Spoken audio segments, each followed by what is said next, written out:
Ang munisipalidad sa Maria, probinsya sa Siquijor, nagtimaan sa matagtuig nga pagsaulog sa Fiesta 2025, pinaagi sa usa ka serye sa mga kalihukan nga naglakip sa kultura, kalipay ug serbisyo publiko. Usa sa mga hinungdanong bahin sa kalihukan ang suporta ug kooperasyon gikan sa mga kabomberohan sa Siquijor nga nagtutok sa paghatag og seguridad ug kaluwasan sa tanan nga partisipante ug bisita. Ang mga kabomberohan gikan sa Maria Fire Station ubos sa mando ni Fire Inspector Roderick S. Hamarolin, caretaker, acting municipal fire marshal, gipahigayon ang pagdeploy sa tibuok munisipyo aron masiguro ang kaluwasan sa mga kalihukan. Ang BFP Siquijor nagtutok sa pagbantay ug pagmonitor sa mga estratehikong lugar, labi na sa mga aktibidad nga adunay dakong risgo aron malikayan ang mga posibleng insidente ug aksidente. Usa sa highlight sa fiesta ang Maria Pau Langaran Marathon nga nahimo usa ka fundraising event alang sa kaayuhan sa mga hayop. Nagtumong kini sa pagkolekta og pundo alang sa libre nga spay-neuter program para sa mga saad nga iro ug iring sa Siquijor. Kapin sa 3 ka gatos nga partisipante ang mitambong gikan sa nagkalinlaing dapit sa isla. Gisugdan ang kalihukan pinaagi sa rehistrasyon sa mga partisipante nga gisundan sa usa ka makalingaw nga Zumba session. Ang marathon opisyal nga gisugdan sa Salagdoong Beach sa Maria. Ang event nahimong malampuson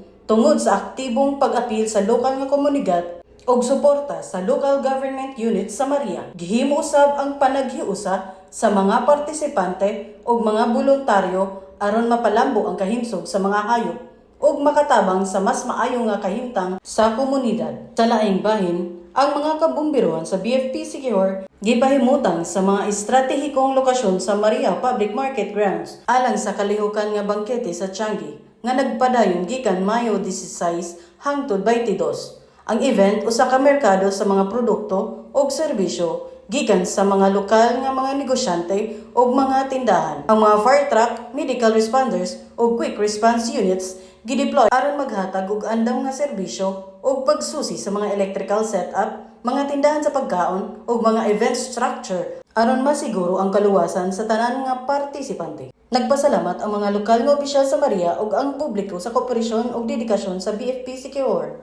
Ang aktibong presensya sa mga kabomberohan ug ang masinati nga inspeksyon sa mga kalihukan nagpasiguro nga ang tanang aktibidad magpadayon nga luwas ug organisado.